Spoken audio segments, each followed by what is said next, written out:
Yo, por ejemplo, sé que mucha gente está obsesionada con las historias de origen, ya sabes, cuando se trata de si eres un superhéroe, Marvel, lo que sea, fan de las películas, ya sabes, estamos fascinados con las historias de origen.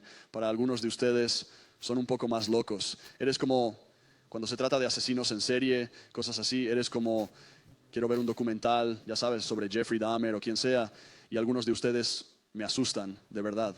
Eres como, me encantan los programas de crímenes y aprender cómo salirse con la suya, con el asesinato y todas esas cosas. Tengo que avisar a tu marido, pero estamos obsesionados con las historias de origen.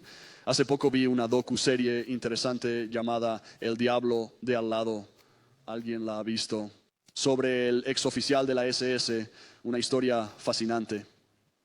Recuerdo que ese verano me tomé un año sabático e intenté ordenar todos los libros que iba a leer durante mi año sabático y la gente debió pensar que estaba loco porque recuerdo que saqué una foto de algunos de los libros y la mayoría de ellos porque es una regla común que cuando cumples 40 años te obsesionas con la Segunda Guerra Mundial.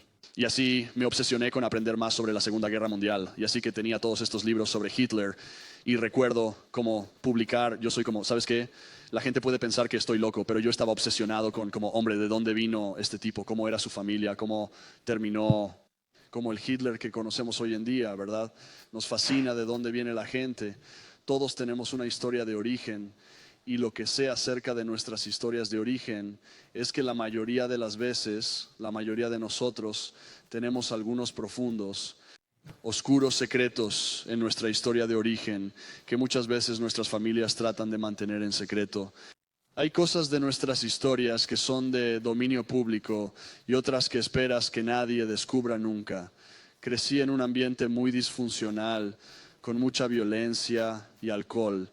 Recuerdo que de niña, una mañana, cuando nos preparábamos para ir a la escuela, mi madre había tenido una especie de desacuerdo con un novio y nos rompieron las ventanas con piedras y nos pincharon las ruedas. Estábamos literalmente una canción de Carrie Underwood, ¿sabes?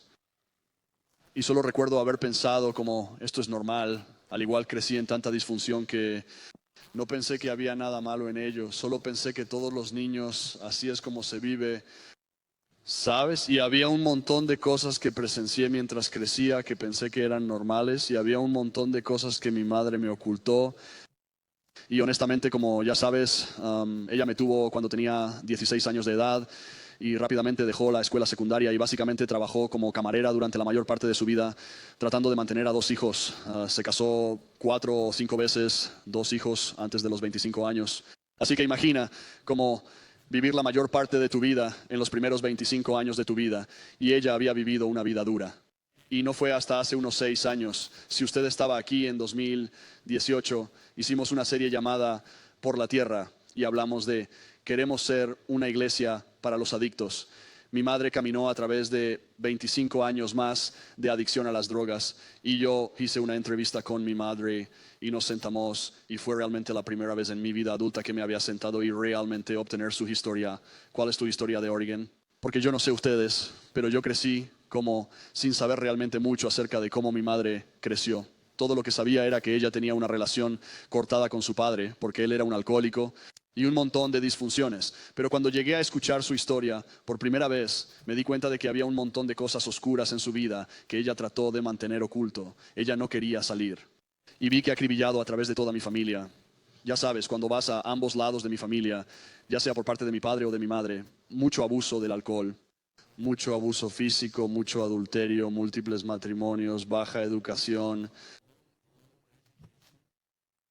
mucha adicción, incluso hay una relación escandalosa que llevó a una adopción que la gente quería mantener en secreto.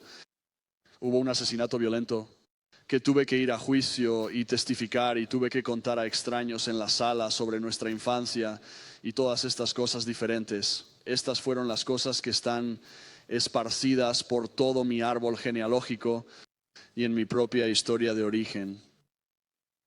Y puedo recordar incluso ir a hablar con los padres de mi esposa, porque mi esposa, ella creció en un ambiente completamente diferente y creció en la iglesia. Su familia siempre ha sido fiel al Señor, su madre y su padre. Y recuerdo ir y básicamente pedir una bendición. y pensando en cómo convencerlos que soy lo suficientemente bueno para casarse con su hija, porque mi historia y su historia son completamente diferentes. ¿Cómo no permito que algunas de las cosas vergonzosas en las que crecí afecten cómo me ven o piensan de mí? De hecho, había un montón de cosas que yo no quería que supieran nunca acerca de mi historia familiar, porque todo lo que podía pensar era, cuando has venido de algo así y conoces a alguien tan increíble como mi esposa, como la primera cosa, solo estoy siendo muy transparente, como la primera cosa que pienso es como, no hay manera en la tierra verde de Dios que van a dejar que su hija termine con alguien como yo, ¿verdad? Y esto es lo que sé, es que todos nosotros tenemos cosas acerca de nuestro árbol genealógico que nos gustaría poder cortar o tapar. Y esto es lo que espero que aprendamos cuando se trata de la historia de Navidad. Es que las historias que tendemos a cortar son las historias donde Dios se inclina. En realidad, los momentos de los que más nos avergonzamos, los momentos que más intentamos ocultar, son los momentos en los que Dios se mete de lleno. Y su gracia y su gloria y su bondad y su amor brillan más. La luz brilla más en los lugares oscuros. Y tendemos a pensar que de alguna manera, si voy a tener una relación con Jesús, Jesús de alguna manera está buscando la historia perfecta. Como que más te vale, y si tu historia no es perfecta, más te vale poner las cosas en orden y corregir tu historia si quieres que Dios te ame y tenga una relación contigo. Y lo que he entendido y lo que entendemos leyendo los evangelios es que no solo nuestra historia no es perfecta, sino que la historia de la Navidad no es perfecta. No te equivoques, Jesús era perfecto, pero las circunstancias en las que nació no eran perfectas, lo cual es fascinante para mí, porque aquí está el Dios del universo. Pudo haber venido en una nube con un ejército de ángeles y arreglar las cosas desde el principio, pero en lugar de eso, toda su entrada al mundo fue poco llamativa. Y había toneladas de disfunciones y circunstancias que rodean el linaje y la historia de origen de Jesús, toneladas. Y de eso es de lo que vamos a hablar en las próximas 3 semanas previas a la Navidad, de todos estos líos y errores que rodearon la historia del pesebre, porque es absolutamente impresionante cuando miras la historia del origen de Jesús y cómo se infiltra y coincide con nuestra propia historia. Aquí está Mateo, el Evangelio de Mateo, la audiencia de Mateo. Él está escribiendo esta historia de primera mano y el testimonio de lo que ha presenciado y ha sido parte de la vida de Jesús. Y la audiencia específica a la que escribe son judíos. Y el objetivo del Evangelio es hacer que estos judíos crean que Jesús es el Mesías prometido. De hecho, utiliza esa palabra 3 veces en su introducción. Quiere recordarles que este Mesías prometido del que han estado hablando durante generaciones es Jesús. Es Él, es Él.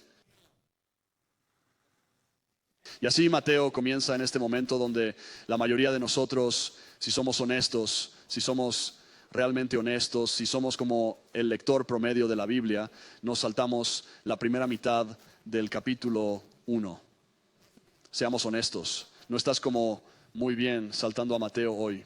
Y vamos a ir al verso, del verso, de verso, porque usted es como él engendró Beelzebub y Babón y Babelai, y que todas estas personas como usted, no puedo pronunciar estos nombres.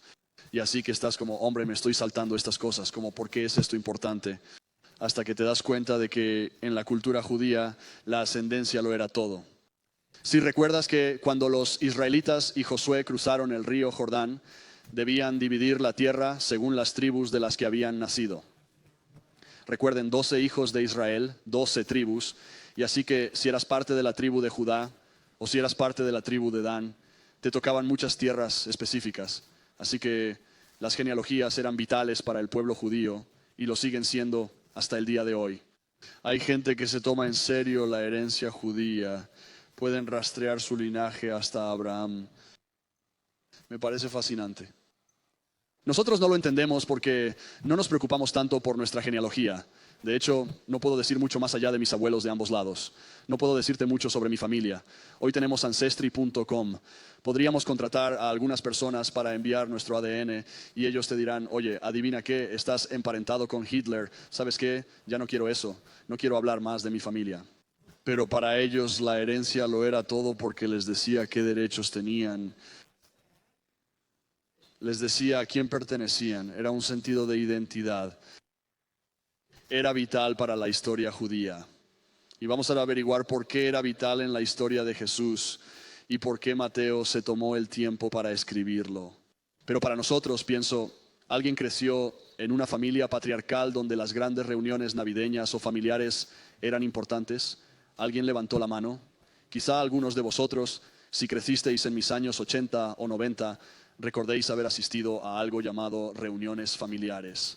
Recuerdo que era un niño pequeño y entonces, pero lo que he notado, como anoche, cada año la familia de mi esposa tienen el lado del padre de la familia, los Browns, todos se reúnen para Navidad. Y luego el lado de la madre, los Troutmans, todos se reúnen. Así que tienes todos los hermanos, sus hijos, sus nietos, bisnietos, se reúnen, ¿verdad? Y he estado casado con Jess durante 20 años. Y en esos 20 años lo que he notado es que a medida que los patriarcas mueren cada año en Navidad, los números son cada vez más pequeños. Y tuve una conversación con alguien este fin de semana.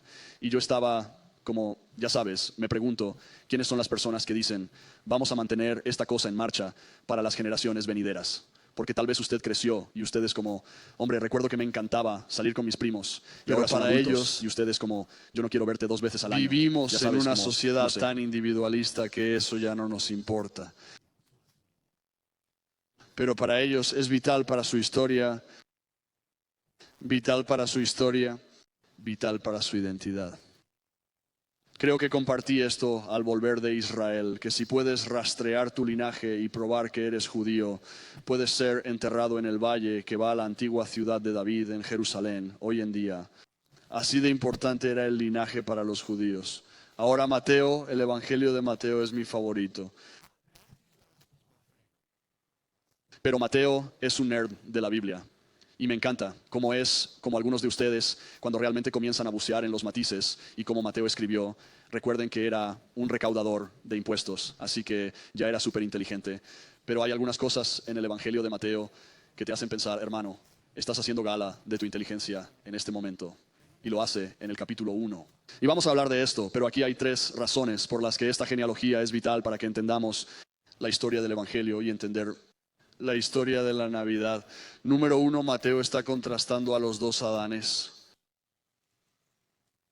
Está contrastando a los 2 Adanes, o en hebreo esa palabra es simplemente Adán, que significa humano. Adán significa humano. Ahora conocemos a los primeros humanos, según la historia del Génesis. Esto es lo que Mateo está diciendo. Tienes una historia del Génesis. Y si recuerdas, la historia del Génesis comienza con mucha genealogía. Tal vez te lo saltaste en Génesis 2, ¿verdad? Te preguntas, ¿por qué esta gente engendra gente? ¿Qué estamos engendrando? No sé lo que es bigat. Bigat. Y por lo que está mostrando que había el Adán original. Y sabemos que el Adán original o Adán introdujo el pecado en el mundo. Y de hecho, cuando lees la genealogía original del Génesis, esa genealogía se ve muy diferente a la que leemos en Mateo, ¿no es así? La del Génesis se parece mucho a esta. Nick vivió hasta los 240 años y luego murió. Qué historia, ¿verdad? Qué testimonio. Pero si te fijas, vuelve al Génesis, casi todas las historias de la genealogía terminan con y luego murió. Y luego murió. Y luego murió. Es casi como si los escritores estuvieran tratando de aludir a Romanos 6:23, cuando dice que la paga del pecado es muerte. Toda la primera parte de esta historia es acerca de cómo el pecado entró en el mundo y cómo destruye a la humanidad. Así que todo lo que ves es muerte, destrucción, disfunción. Pero ¿qué observas en contraste en la genealogía o Génesis de Jesús? Su énfasis no está en la muerte, sino en ¿qué? El nacimiento. El énfasis está en la vida. Es casi como si estuviera terminando esa escritura en Romanos 6:23, que aunque la paga del pecado es muerte, el regalo de Dios es vida eterna por medio de Cristo Jesús, nuestro Señor. Él está literalmente contrastando el viejo Adán que nos llevó al pecado y la muerte y el nuevo Adán que nos lleva a la vida eterna. Que Jesús representa una nueva creación, una nueva familia, que a través de Él ahora tenemos una nueva forma de ser humanos. Y esta nueva humanidad prospera a través del servicio, la generosidad, el amor, la amabilidad, la bondad, la gentileza, el autocontrol, todo a través de la vida, la muerte, la sepultura de Jesús y la resurrección. Vamos, alguien. Él está contrastando los dos. Nos está mostrando que, hombre, Jesús es el Mesías prometido que traerá vida y conquista la tumba y conquista el pecado. Entonces, ¿qué vemos en las dos genealogías? Vemos el origen del pecado y el origen de la salvación. Y aquí está la segunda razón por la que la genealogía es vital. Es que en realidad incluye la disfunción. Ahora, seamos honestos. Si estamos tratando de inventar una historia de que Jesús es de alguna manera Dios, creo que vamos a dejar de lado las partes oscuras de la historia, pero lo sorprendente es que Mateo incluye algunas de las peores. ¿Te das cuenta de que en toda genealogía judía nunca incluirías mujeres? Porque las mujeres no pueden transmitir el nombre del Padre. Solo incluían hombres. Y Mateo no solo incluye mujeres, incluye 5 mujeres diferentes. Tienes a Rahab, tienes a Betsabé, tienes a Tamar, tienes a Ruth y tienes a María. Y 3 de las 5 eran escandalosas. Me refiero a historias locas. Empecemos con la más loca, Tamar. ¿Alguien conoce la historia de Tamar? Mari no puede inventar estas cosas. Miren, Tamar se casa porque recuerden, se profetizó que Jesús vendría de la tribu de ¿quién? ¿Alguien sabe? Judá, de la tribu de Judá. Así que aquí está Judá, uno de los hijos de Israel. Tiene 2 hijos. El mayor se casa con Tamar, pero era un hombre malvado y murió. Y así como básicamente la tradición decía, el segundo hermano se casó con Tamar para proporcionar un heredero a la familia. Y esto es lo sorprendente. Podías casarte con ella y seguir siendo el marido, o podías ser un padre sustituto. Eso fue en realidad un rito o un pasaje que dieron. Así que básicamente podía darle un hijo y luego seguir adelante si quería. Pero él también era malvado y murió. Judá se pone un poco curioso, seamos honestos. Si 2 de sus hijos se casaron con la misma mujer, ambos terminaron muertos, creo que probablemente vamos a culpar a alguien, ya sabes, como lo que está pasando aquí. Pero lo que Judá no sabía es que sus 2 hijos eran malvados. Así que Tamar se quedó sin marido. Ella está esperando que el tercer hijo más joven crezca. Así que en algún momento tengo que tener un heredero para mantener vivo el nombre. Pero Judá es como, no, ella loca. Y entonces el hijo crece lo suficiente y ella se da cuenta, oh, él no va a dejar que se case conmigo. De hecho, Judá le hace un gran perjuicio porque podría hacer una de 2 cosas. Podría darle el siguiente hermano en la línea para proporcionarle un hijo. O podría liberarla de su casa. Podría convertirse en una viuda que podría volver a casarse. Judá no hace ninguna de las 2 cosas. De hecho, la hace sirvienta en su casa. La envía a un hogar para que esté sola el resto de su vida. Sin hijos, sin marido. Ella dijo, no voy a salir así. Así que escucha lo que hace Tamar. Cuando la Biblia dice esto, no te pierdas esto. Cuando la Biblia dice, Judá era el padre de Pérez y Sara. ¿Cómo llegaron aquí los viejos P y Z? Hablemos de ello. Ella se disfraza de prostituta y sabe que Judá vuelve de esquilar ovejas. Y él ha estado en la venta, está regresando, ha ganado algo de dinero con esta venta, lo ha hecho bien con su esquila de ovejas y está un poco achispado y vuelve. Él es como, hombre, estoy emocionado. Él es como, oh, hay una chica bonita. Y la Biblia dice que ella se pone un velo para que él no pueda ver su cara, se acuesta con ella y en lugar de tarjetas de crédito, él le daría su bastón y su celo para prometer básicamente, hey, voy a volver y pagarte. Judá envía a un asistente para ir a pagarle porque no quería que la gente lo viera en público. Como, oye, ¿para qué buscas una prostituta? No puede finalmente, él es como, bueno, no sé dónde está. Ella tiene el bastón, tiene el sello. Finalmente Tamar le dice, hey, estoy embarazada. Y él empieza a regañarla. ¿Qué eres? Como que no, ni siquiera estás casada, bla, bla. Y ella le devuelve el bastón y el sello. Es tuyo, hermano. Y esto es literalmente lo que dice, él es como, eres más justo que yo, como ya sabes cómo, tienes razón. Y mira este escándalo. En el linaje de Jesús, una nuera tuvo que acostarse con su suegro para que el linaje continuara adelante. Y Mateo pone eso ahí. Él no dice, ¿sabes qué? Probablemente deberíamos tapar eso, inventemos otra cosa. Él dice, no, eso sucedió. Y luego hablemos de Rahab por un momento. No solo era una prostituta, era una gentil. Es una gentil mencionada en un linaje judío. Salvaje. Ella fue la que ayudó a Josué y a los espías a entrar en la ciudad de Jericó y vinieron a través del río Jordán para conquistar la ciudad de Jericó. Y él dice, todo lo que pido es que perdonen a mi familia. Y lo hicieron, perdonaron a Rahab y a su familia. De nuevo, si soy Matthew, como dejémoslo, no hablemos de ello. No vamos a poner a esos gentiles en nuestro linaje gentil, en nuestro linaje judío. Y lo pone ahí. Y luego tienes la historia de las historias. Betsabé, quiero decir, este es el rey David.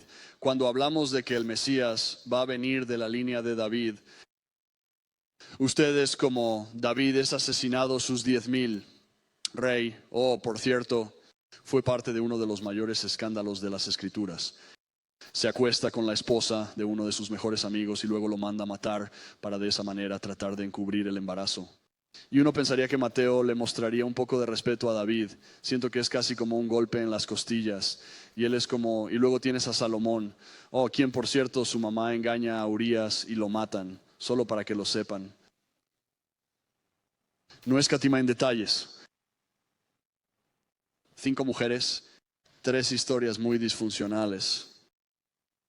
Todo a través del linaje del Rey de Reyes y el Señor de Señores. El Rey del universo no descendió en una especie de familia perfecta. Déjalo en manos del castor. Él no vino a la casa llena. Situación. Hubo mucho quebrantamiento. Y es un recordatorio de que Dios teje dentro y fuera de todas nuestras opciones rotas para cumplir su voluntad y llevar a la gente a su bondad. ¿Alguien más está agradecido por eso? Él incluye la disfunción. Y por último, pero no menos importante, quiere destacar la importancia de esta genealogía. ¿Sabes lo que es asombroso cuando lees el versículo 17? Dice que hubo 14 generaciones desde Abraham, 14 generaciones desde David, 14 generaciones después del exilio, pero en realidad eso no es exacto. En realidad tuvo más de 14 generaciones entre cada una. Así que dices como Mateo, ¿por qué pondrías 14? Y aquí es donde Mateo sale a la superficie. Es hermoso. Te das cuenta de que el valor numérico de las letras hebreas para David es 14. Este es Mateo yendo como quiero crear una forma clara para que la gente recuerde que el linaje de Jesús viene de David para que puedan recordarlo fácilmente. Y solo deletrea la palabra David. ¿No es fascinante? Y él dice, la razón por la que quiero que recuerden esto es que no lo olviden. Había muchos hombres que podían rastrear su linaje hasta David, pero él dice, este tipo es diferente. Él no es una persona ordinaria. De hecho, quería que se escribiera esta genealogía porque quería recordarle a la gente que Jesús es un judío real, una persona real que nació.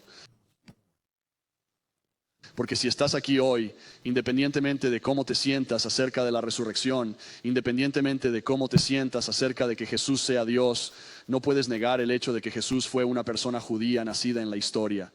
En la historia, no puedes negarlo. Y él dice, quiero que la gente sepa que esto es un registro de que Jesús nació de este linaje como fue prometido. Y también quería que la gente supiera que nació de María por el Espíritu Santo. Y esto es lo más importante. que Mateo quería que entendiéramos en esta genealogía era que él realmente vino a identificarse con la gente que vino a salvar, que no vino aquí en busca de la familia perfecta. Él viene aquí para identificarse con nuestro quebrantamiento. Tú dices, no conoces a mi primo yo. Él es como, yo tengo uno también. Él es como, tuve desorden, tuve disfunción, tuve todas estas historias locas en mi historia también. ¿Y qué tiene que ver ese significado contigo y conmigo hoy? A medida que avanzamos y decimos, ¿cómo se aplica esto a mi vida? ¿Qué me llevo? Y creo que hay dos claves principales. Una, Dios es conocible. Dios es conocible. Dios no solo es conocible, sino que quiere conocerte y quiere que le conozcas. ¿Sabes lo que sé sobre pasar tiempo con mis hijos? Cuanto más tiempo paso con mis hijos, más veo lo mejor y lo peor de mí. ¿Algún padre se siente identificado? No hay momentos en los que te sientes como eres un poco egoísta y estás como, oh, ese soy yo. Pero luego hay momentos en que usted es como, hombre, eres incluso más amable que yo. Eres aún más generoso que yo. Eres más cariñoso que yo. Y es como esta reflexión. Sabes, mi hijo y yo estábamos en la cocina un día. Mi hijo tiene este increíble don espiritual del sarcasmo. Y no sé de dónde lo saca. Pero yo le había dicho, él le había dicho algo antes a su mamá. Le dije, oye, deja de ser, estás siendo grosero ahora mismo. Deja de ser grosero. Y fue solo un poco más. Y él preguntó dónde estaba algo. Y yo estaba un poco frustrado con él. Así que fui un poco sarcástica con él en mi respuesta, porque él lo había pasado por alto justo delante de su cara. Y él me mira y dice, papá, no seas grosero. No quieres que sea grosero. Deja de ser grosero. Y entonces lo castigué por el resto del... No, estoy bromeando. Pero no, todo dentro de mí quería como castigar en ese momento. Y fue como, en serio, el Espíritu Santo como que detuvo mi lengua. Y hombre, fui humillado en ese momento.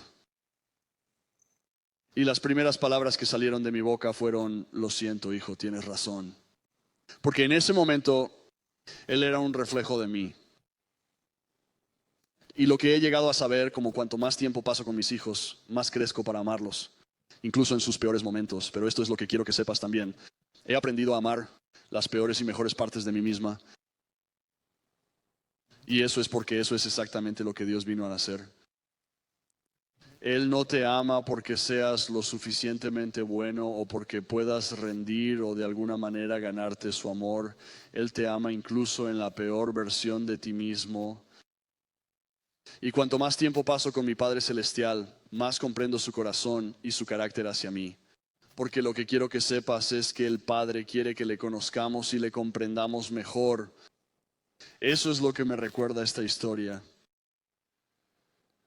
Es que Él vino a identificarse con aquellos que vino a salvar y quiere que conozcas su corazón como un Padre Celestial hacia ti. ¿No es increíble? Y lo último es esto. Es que es un hermoso recordatorio de que nuestra historia está incluida en la historia de Dios. Lo que he llegado a saber es que no ve lo peor de mí, sino que ve lo mejor de Él en mí. Ese es el tipo de Dios al que servimos. Es asombroso. Él dice, quiero que sepas cómo nuestra historia está envuelta en la suya, el desorden de nuestro árbol genealógico, las disfunciones por las que hemos pasado. Esto es lo que he llegado a saber, es que cada persona aquí, independientemente de su educación, hay en algún lugar a lo largo de su historia de origen donde las cosas se ponen un poco turbias. ¿Sabes a lo que he llegado? Incluso cuando me casé con mi esposa, pensé que me casaba con, ya sabes, la familia más perfecta. Y ella será la primera en decirte como que hay algunas cosas oscuras en su árbol genealógico también. No hay familia perfecta. Incluso en el linaje de Jesús no hay familia perfecta. Se dan cuenta de que nació en un lugar insignificante y que se crió en un pueblo muy pequeño, pero no te pierdas esto. No estoy tratando de ser grosero ahora. Te digo que esto es exactamente lo que dicen las Escrituras. Los fariseos lo llaman de todo menos bastardo, porque al crecer la gente hacía suposiciones sobre quién era el padre de Jesús. Nadie sabía quién era su padre, porque no creían alguna historia sobre un Espíritu Santo. Pensaban, oh, José no puede ser el padre, entonces ¿quién es el padre? Y los fariseos se lo dijeron en público. Como imaginar, como que esa era la reputación, lo que se decía sobre el Salvador del mundo, creciendo en un pequeño pueblo donde todo el mundo sabe lo que haces. Y él dice, y es casi como si Jesús lo llevara como una insignia de honor. Llegué a identificarme con las personas más rotas, porque quería que vieran mi amor por ellos, que su historia está unida a mi historia. Y esta historia es más grande que cualquier ruptura en tu árbol genealógico. Esta historia es más grande que cualquier error, aventura, adicciones, todas esas cosas. La historia de la Navidad no es una historia de perfección, pompa y circunstancia. Es la de un humilde siervo que salió de su trono en el cielo para venir aquí y servir a la gente que merecen la muerte por su pecado, pero en lugar de eso colgó de la cruz en nuestro lugar. Sí, esa es la historia del origen. Nada de esto fue recortado, excluido, encubierto, nada de esto. Pero es un recordatorio de que Él toma esas cosas que nosotros queremos encubrir y eliminar y las utiliza para nuestra redención. Y toda la historia trata de la luz que surge en la oscuridad. Te das cuenta de que Jesús nació en una de las épocas más oscuras de la historia. Quiero decir, no me malinterpretes. Hemos encontrado formas bastante inhumanas de tratarnos unos a otros, de matarnos, de difamarnos, de oprimirnos, de hacernos daño. Pero usted está hablando de un periodo de tiempo que la sociedad, quiero decir, que arrojó a los niños en el frío. Difamabas, tratabas a las mujeres como propiedad. Y Jesús nació en medio de eso. Y lo que me encanta de esta época es que entendemos que Jesús no nació el 25 de diciembre, pero usamos esta época como solsticio. Seguimos el calendario del solsticio. Y lo que pasa con el solsticio es que una vez que se llega se trata de la época del año en que se pone más oscuro el más temprano. Básicamente tienes menos luz en un día si entiendes algo sobre el calendario del solsticio. Pero después del solsticio, ¿adivinen qué? La luz del día se hace un poco más larga. Qué hermoso recordatorio de que cuando Cristo vino a nuestras vidas, Él vino a nuestras vidas en el más oscuro momento aparentemente insignificante en nuestras vidas. Pero cuando vienes a la fe en Cristo, cada día la luz se hace un poco más brillante. ¿Por qué? Estamos un día más cerca de su regreso. ¿Estamos un día más cerca de su regreso? A pesar de tu quebrantamiento, hoy estás un día más cerca de su regreso. Estás un día más cerca de tu redención y perdón de la adicción. Estás un día más cerca de la redención de todo tu quebrantamiento, de todo tu pasado, de todo tu desorden. No importa por lo que estemos caminando hoy, es por eso que la Biblia dice que hoy es el día de la salvación, porque hoy la luz puede brillar un poco más en tu desorden. Así que nuestra respuesta es simple. Uno, darse cuenta. Date cuenta de que tu historia original no tiene por qué ser tu historia final. Que tu historia final puede ser diferente de cómo empezó. Dios te amó tanto que eligió poner fin a nuestra historia de pecado y muerte si ponemos nuestra fe en Él. Segundo, arrepiéntete. Arrepentirse significa simplemente volverse de nuestro pecado, volverse a Dios. Dios te ama tal como eres, pero también te ama demasiado como para dejarte en esa misma condición. Por eso te dice, ven a mí, sígueme para mostrarte cómo vivir esta nueva humanidad, para mostrarte cómo vivir esta vida de obediencia, justicia y santidad. Nosotros no podemos hacerlo, pero a través de Cristo Él nos hace justos. Y por último, pero no menos importante, alégrense. Alégrense porque estamos un día más cerca. La esperanza de nuestra salvación ha llegado, pero nuestra salvación final aún está por venir. Y cuando Cristo regrese, todas las cosas serán hechas nuevas otra vez, todas las cosas serán perfectas. La Biblia dice que no habrá más enfermedad, ni dolor, ni muerte, No más, sí, 2 personas. Me encanta. Todas esas cosas llegarán a su fin y experimentaremos la vida eterna con el Padre. Y hombre, estoy deseando que llegue ese día. Por eso mi esperanza, por eso puedo alegrarme hoy, independientemente de mis circunstancias, porque me doy cuenta de que la esperanza final está aún por llegar, y de eso trata el Adviento. Anhelamos y anticipamos el regreso de Cristo. Y por eso hoy, durante esta primera canción, así es como quiero que respondamos. Vamos a sentarnos y reflexionar. Esta canción se llama Mi Herencia, y esta canción, cuando la escuché, yo estaba como, esa es mi historia. Esta canción es casi como un testimonio, porque tal vez usted está aquí y usted es como, la única cosa que alguna vez recibí de mi familia era la disfunción. Lo único que recibí de mi familia fue abuso. Lo único que recibí de mi familia fue dolor. Y eso puede ser cierto, pero lo que quiero que sepas es que el Dios del cielo y de la tierra toma esas cosas rotas y nos da una herencia diferente, y heredamos la vida, incluso en medio de la muerte y el quebrantamiento. Así que solo quiero que si tienes algo en las manos, lo dejes. Solo siéntate, reflexiona. Durante la segunda canción, Doug nos guiará en un tiempo de canto en respuesta. Y ahí es cuando vamos a tener un tiempo para orar, un tiempo para encender velas en honor del inicio del Adviento, y tal vez encender velas en honor de las personas por las que estamos orando. Pero quiero que permitamos que el Espíritu Santo hable a nuestros corazones en estos próximos momentos, porque tu historia de origen puede ser diferente a tu historia final.